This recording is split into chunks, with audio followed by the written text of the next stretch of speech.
2022년 신년 첫 주일입니다. 여호와 하나님께서 올 한 해 영광 성도들의 가정과 생업과 건강과 모든 삶을 든든하게 지켜주실 줄로 믿습니다. 자, 오늘 본문 다윗의 시입니다. 1절 이렇게 시작됩니다. 함께 읽습니다. 여호와여, 주의 장막에 머무를 자 누구 오며 주의 성산에 사는 자 누구오니이까. 예, 여기서 주의 장막, 주의 성산, 천국을 말하는 것은 아니라고 봅니다. 그러면 천국에 갈 사람은 누구인가요? 라고 되니까 그렇게 볼 수는 없지요. 유진 피터슨의 메시지 성경은 그런 의미에서 이렇게 해석이 되어 있으니 우리에게 의미가 와 닿습니다. 함께 읽어봅시다. 하나님, 당신 계신 곳에 초대받아 함께 저녁 식사를 할 자 누구입니까? 어떻게 해야 우리가 주님의 방문객 명단에 오를 수 있습니까? 주님의 식탁에 초대받을 자격, 주님의 저녁 식사의 자리에 아무나 오겠어요? 청와대의 식사 자리도 아무나 갈 수 없잖아요. 어떤 인정받는, 하나님의 인정받는 사람이어야 가능하다, 그런 거죠. 그래서 오늘 신년 첫 주 우리 모두가 하나님께 인정받아 주의 식탁에 초대받는 영광을 누리기를 원하면서 하나님께 인정받는 자는 어떤 사람일까를 생각해 보려고 합니다. 새해 우리의 기도와 소원이 하나님께 인정받는 삶이기 때문에 그렇습니다. 자, 첫 번째, 삶의 부분을 생각해 봅니다. 하나님께 인정받는 자는 어떻게 살아야 할 것이냐, 어떤 삶을 살아야 할 것이냐. 오늘 본문 2절 상반부에 이렇게 나옵니다. 정직하게 행하며, 행함이에요. 공의를 실천하며, 그러니까 정직과 공의가 행함으로, 삶으로, 실천으로 나타나야 한다는 겁니다. 정직이라는 말, 우리가 생각할 때 머릿속에서 또는 말과 연결이 되어지는데 본문은 행동과 정직을 연결시키는 거지요. 정직이 행동으로 나타나야 한다. 이것을 우리 믿음의 언어로 표현한다면 신행일치입니다. 믿는 대로 산다. 우리의 믿음의 고백대로 살아야 하나님이 인정한다는 거죠. 공의, 공의에 대한 많은 해석이 나올 수 있는데 고대로부터 공의를 이야기할 때 특별히 아리스토텔레스는 공의를 분배의 공의와 보상의 공의를 얘기합니다. 이것이 이 시대에 우리에게 필요한 공의라고 생각해서 잠깐 소개를 합니다. 분배의 공의라고 하는 것은 기능에 따라서, 능력에 따라서, 자기가 노력한 것에 따라서 공평하게 나누어 주는 것. 이 분배의 공의가 제대로 돼야 그 사회가 공의의 사회가 된다는 거지요. 그리고 보상의 공의라고 하는 것은 벌과 상을 공평하게 나와의 친소 관계에 따라서 권력자와 가깝다고 해서 대충 넘어가고 그런 게 아니라 혈연, 지연 이런 것과 상관없이 상과 벌을 공평하게 주는 것, 이것이 보상의 공의라고 합니다. 그러니까 여러분들이 있는 삶의 자리에서 올해 공의를 실천한다는 것은 분배와 보상을 공평하게 하겠다, 이 다짐을 하셔야 하는 겁니다. 그러니까 하나님이 인정하는 자의 삶이라는 것은 정직과 공의가 내 삶에서 믿음대로 행하는 것입니다. 두 번째, 하나님이 인정하는 언어입니다. 하나님께서 우리의 입술이 어떻게 사용될 때 인정하실까? 평생 고민해도 해결하기 어려운 말의 문제입니다. 함께 3절 읽습니다. 그의 혀로 남을 허물하지 아니하고 그의 이웃에게 악을 행하지 아니하며 그의 이웃을 비방하지 아니하며. 참 말이라고 하는 게 쉽지 않지요. 우리가 잘 아는 네이 셔퍼트의 글 가운데 새 황금문이라는 글이 있습니다. 말하기 전에 이 황금문을 하나, 둘, 셋 통과하라는 겁니다. 굳이 얘기한다면 이 황금문이 닫혀 있는데 이 문제가 해결되면 열린다, 이런 거죠. 첫 번째 황금문은 그 말이 참이냐, 그것은 참말이냐. 여러분, 참말이 아니면 하지를 말라는 얘기입니다. 근데 이거는요, 정말 지금 이 시대에 꼭 필요한 얘기입니다. 오죽하면 뉴스에 예전에 없던 팩트 체크라고 하는 뉴스가 요즘 모든 뉴스마다 등장할 정도입니다. 그래서 우리가 옮기고 있는 말 가운데서 실상은 사실이 아닌 것이 너무나 많습니다. 더 문제는 그것을 사실로 믿고 말한다는 겁니다. 그러니까 거기에는 유튜버들의 문제가 상당히 있음을 부인할 수 없습니다. 근데 그 사람들이요, 10가지 중에 9가지는 팩트인데 한 가지 정도의 양념을 과하게 치지요. 근데 재료에 양념을 과하게 치면 재료, 팩트는 기억 안 나고 그 양념만만 기억이 난다는 것이 문제입니다. 우리가 그 진한 양념에 입맛을 빼앗겨서 사실이 아닌 것을 사실로 믿고 있는 이 시대 속에서 첫 번째 황금문, 그것은 참말이냐, 늘 체크해야 됩니다. 두 번째 황금문, 그것은 필요한 말이냐. 아무리 참말이라도 필요 없는 말이 많다는 거예요. 그 말 할 필요 없는데 왜 굳이 그 말을 하느냐라는 거죠. 필요 없는 말을 단지 사실이라 그래서 함으로 문제가 더 생기는 경우가 많거든요. 두 번째 황금문, 그것은 필요한 말이냐. 세 번째 황금문을 네이 셔퍼트는 제일 좁은 문이라고 얘기합니다. 그것은 친절한 말이냐. 왜냐하면 맞아요. 우리가 말할 때 늘 생각하는 게 사실이냐를 생각하잖아요. 팩트다. 그러면 그 다음에는 저 사람에게 이 말이 필요할까를 생각합니다. 예, 필요해요.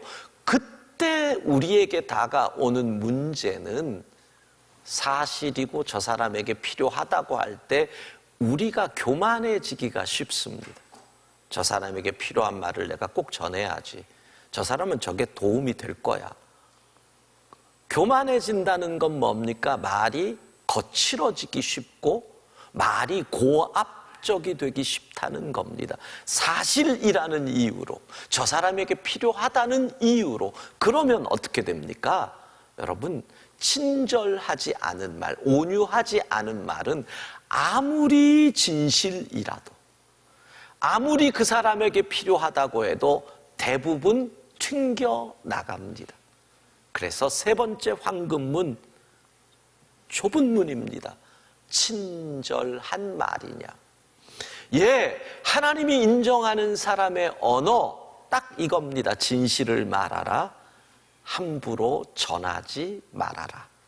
이게 2022년 우리가 생각해야 될 입술입니다.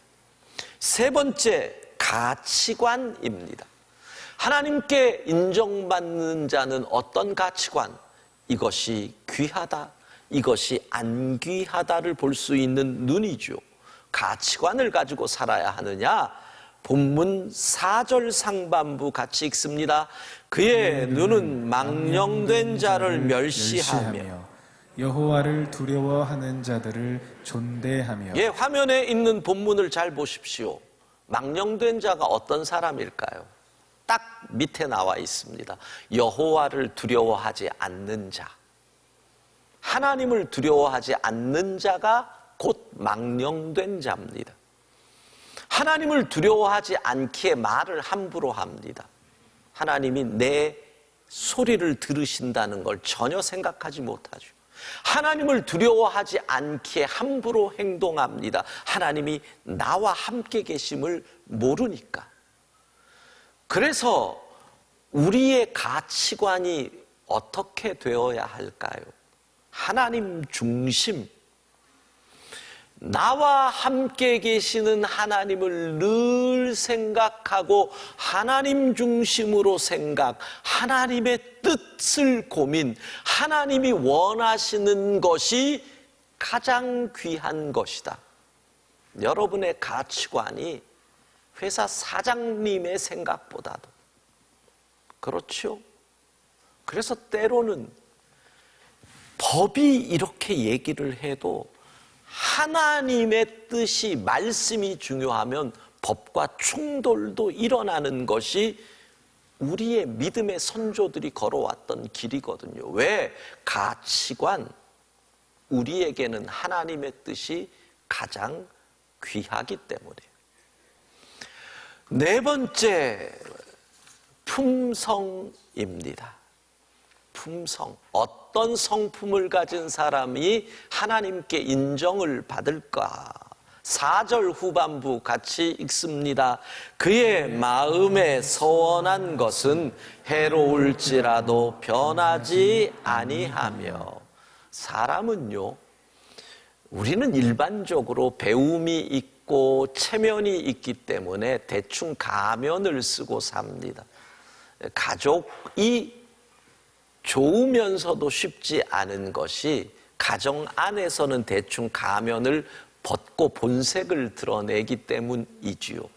그래서 제가 잘 아는 목사님은 어떻게 교회 믿음 생활이 꼭 가면 무도회를 하는 것 같다, 이런 표현을 했는데 참 기가 막힌 표현입니다. 그 사람을 향해서 별로 안 좋은 감정이 있음에도 아유 집사님 사랑해요 이렇게 얘기할 수 있는 가면 무도회, 그렇죠? 그런데 사람의 본색이 드러날 때가 있습니다. 언제? 내가 손해를 본다고 느껴질 때. 근데 오늘 성경은 이렇게 얘기하죠. 4절 후반부, 그의 마음에 서원한 것은 해로울지라도 변하지 아니하며, 손해가 날지라도 약속을 지킬 수 있는 그 성품, 내가 피해를 입을지라도 변함없이 그 사람을 대할 수 있는 그 성품을 하나님이 인정해 주신다는 겁니다. 변함 없는 겁니다. 왜? 내게 복을 주시는 이는 하나님이시거든요. 저 사람과의 약속으로 내가 손해를 볼지라도 내가 그 약속을 지키면 복은 하나님이 내게 주신다. 저 사람 때문에 입는 손해보다 하나님이 내게 주시는 복이 더 크기 때문에, 그 믿음이 있기 때문에 우리는 변함없을 수 있다는 겁니다. 변함없는 성품. 다섯 번째, 오늘 본문은 또 물질에 대한 것을 얘기합니다. 하나님이 인정하는 자는 어떤 물질관을 가지고 있는가? 5절 상반부 함께 읽습니다. 이자를 받으려고 돈을 꾸어주지 아니하며 뇌물을 받고 무죄한 자를 해하지 아니하는 자이니. 결국 이렇게 얘기하는 겁니다.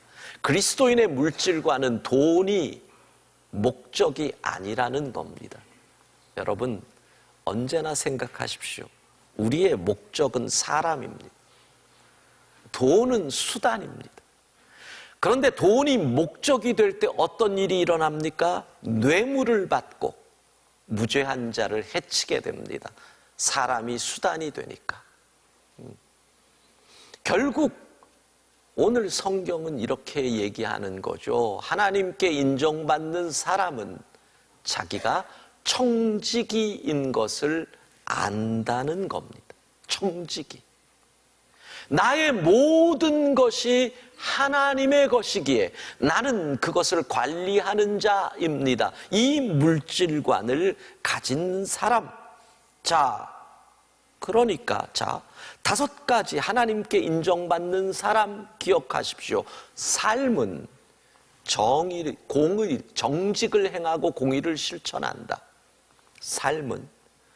그 다음에 언어는 진실을 말하고 이웃에게 전하지 아니한다. 그리고 가치관은 하나님 중심으로 가치관이 정립된다. 하나님 중심의 가치관을 갖게 된다. 4번째, 품성, 성품은 변함없다. 이익과 손해 앞에서 변함없다. 마지막으로 물질과는 청직이다. 돈은 수단이고 목적은 사람. 나의 모든 것은 하나님의 것이다. 이 5가지가 하나님께 인정받는 사람의 모습이라는 거죠. 그러면 이 5가지를 꿰뚫어서 결론을 내리면 이겁니다. 하나님께 인정받는 자는 진실한 자라는 겁니다. 2022년 진실하기를 바랍니다. 오늘 설교 제목이 새해의 기도입니다. 왜 이런 제목을 정했을까? 왜냐하면 제가 지난 10년 동안 신년주일, 새해 첫 주일에는 늘 올해 무슨 일을 만나도 우리가 승리하기 위해서 하나님의 능력을 힘입고, 그래서 본문을 홍해바다를 건너는 본문, 여리고성을 무너뜨리는 본문, 골리앗을 무너뜨리는 다윗에 관한 본문, 이런 본문을 잡았어요. 올해도 말씀을 준비하면서 힘든데 성도들이 능력을 받아서 나가야지. 그런데 그런 말씀이 마음에 안 와닿는 거예요. 기도하는데 하나님, 그러면 어떤 말씀을 전해야 합니까? 하나님께서 제게 보여주시는 말씀이 이 시편 15편인데 고민을 많이 했습니다. 왜 이 말씀을 전해야 할까를 계속 묻고 기도를 했습니다. 진실한 삶, 진실한 입술, 진실한 가치관, 진실한 성품, 진실한 물질관, 하나님 왜 이 말씀을 전해야 할까요? 그런데 여러분, 올해 우리가 뭐가 있습니까? 대통령 선거. 대선을 앞에 두고 있는데 올해 3월에 누군가가 대통령이 될 건데 어떻게 하지요? 이번 대선 거짓을 우습게 여기는 풍토가 이 땅에 만연해지는 또 다른 계기가 되는 거 아닐까요? 여러분의 자녀들, 우리의 자녀들이 이번 대선 결과를 가지고 무엇을 배울까요? 대선 결과가 이거 되면 어떡합니까? 정직하게 살면 바보다. 이번 대선이 우리에게 주는 결과가 이게 되면 어떡하지요? 정직하게 사는 사람은 바보다. 어떻게 하든지 버티다가 걸리면 미안하다 그리고 넘어가고, 그러고 대통령 되면 끝이다.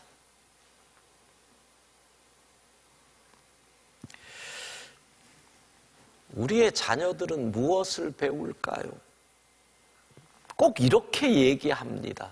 우리는 대통령을, 정치인을 뽑는 거지, 능력 있는 사람을 뽑는 거지, 윤리교사나 수도사나 종교인을 뽑는 게 아니다.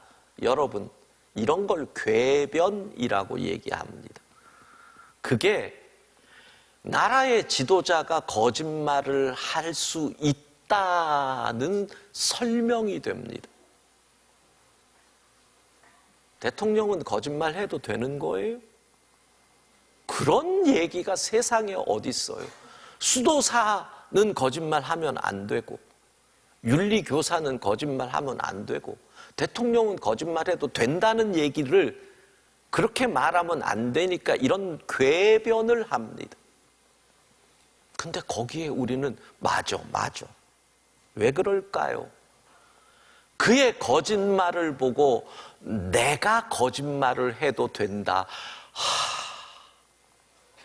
나의 거짓말에 대한 허락을 받은 것 같은 안심이 생기거든.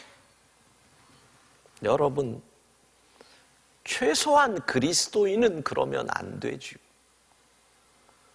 그리스도인은 정치의 용광로에 녹아지면 안 돼요. 정치가 말씀을 이끌어가면 안 되잖아요. 말씀이 정치를 이끌어가는 게 그리스도인인데, 어느 순간 우리는 정치가 말씀을 끌고 가고 그 속에서 같이 박수치고 있어요.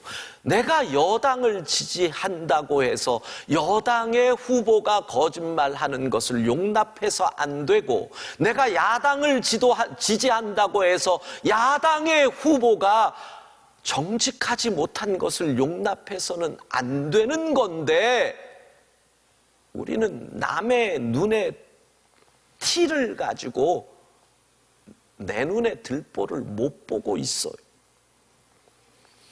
우리의 믿음의 위대한 선배이자 이 민족의 위대한 지도자 도산 선생의 말이 이렇게 기억이 납니다. 아, 거짓이여, 너는 내 나라를 죽인 원수로구나. 내 평생에 죽어도 거짓말을 하지 아니하리라. 안창호 선생은 확신했습니다. 우리의 조국 조선이 일본에게 강점당한 이유가 딴 게 아니라는 거예요.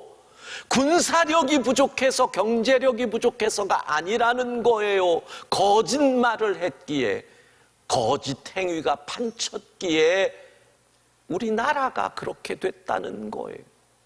그의 결심이 뭡니까? 죽어도 거짓말 안 하리라.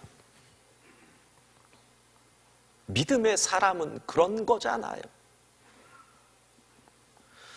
오늘 본문 마지막 절입니다. 함께 읽습니다. 5절 후반부.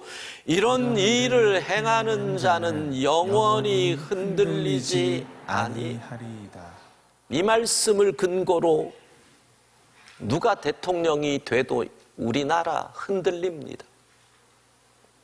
그렇잖아요. 정직한 사람은 흔들리지 않는단 말이에요.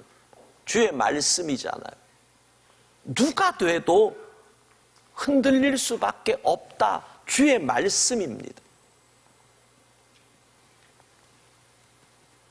새해 우리는 어떤 기도를 해야 될까요? 여러분의 남편이 승진하는 것도 중요합니다. 여러분의 자녀가 취직하고 결혼하는 것도 중요합니다.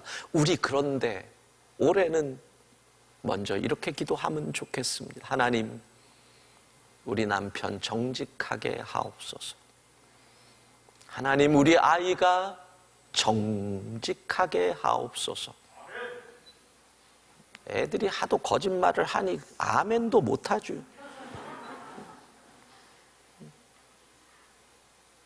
두 가지 새해의 기도 제목을 여러분에게 나눕니다. 첫째, 하나님, 이 땅이 정직한 사람이 잘 사는 나라가 되게 하옵소서. 여러분, 그래야 되잖아요. 정직한 사람이 잘 사는 나라, 정직한 땀에 보상을 받을 수 있는 나라가 돼야죠. 그게 우리의 기도 제목이 돼야 하지 않겠어요? 새해의 기도, 두 번째 새해의 기도 제목은 이겁니다. 하나님, 이번 대선 결과가 정직하게 살면 바보야로 끝나지 않고 도리어 아니다, 우리가 변화돼야 된다, 바뀌어야 된다, 새롭게 돼야 한다, 이번 대선의 결과가 정직한 나라로 가는 기회가 되게 하옵소서. 예, 제가 오늘 여러분 앞에서 예언을 하겠습니다. 이런 기회가 날마다 오는 게 아니에요. 천기를 누설하겠습니다. 누가 대통령이 될지를 알려드리겠습니다. 잘 들으세요. 이게 천기라서 다 얘기는 못해요. 이름을 말씀드리겠습니다. 초성 이응으로 시작하는 분이 됩니다. 이 씨든 윤 씨든 안 씨든 하여튼 갑자기 무슨 속았다라는 느낌을 그렇다고 히읗으로 시작하는 사람이 돼서는 곤란하지 않겠어요? 예. 누가 되든 중요한 것은 이것이 우리나라가 정직으로 나가는 기회가 돼야죠. 이 정도 교훈을 얻고도 여러분의 정치가 말씀을 이끌어가는 잘못된 신앙 때문에 또다시 이런 선택을 해서는 안 되잖아요. 우리는 배워야 돼요. 하나님, 이 대선이 이 나라를 정직한 나라로 이끌어가는 새로운 출발점이 되게 하옵소서. 두 가지입니다. 정직한 사람이 잘 사는 나라, 이번 대선이 정직한 나라로 갈 수 있는 새로운 출발점. 새해 이렇게 기도하고 우리는 정직과 공의를 행하고 실천하는 그리스도인 될 수 있기를 바랍니다.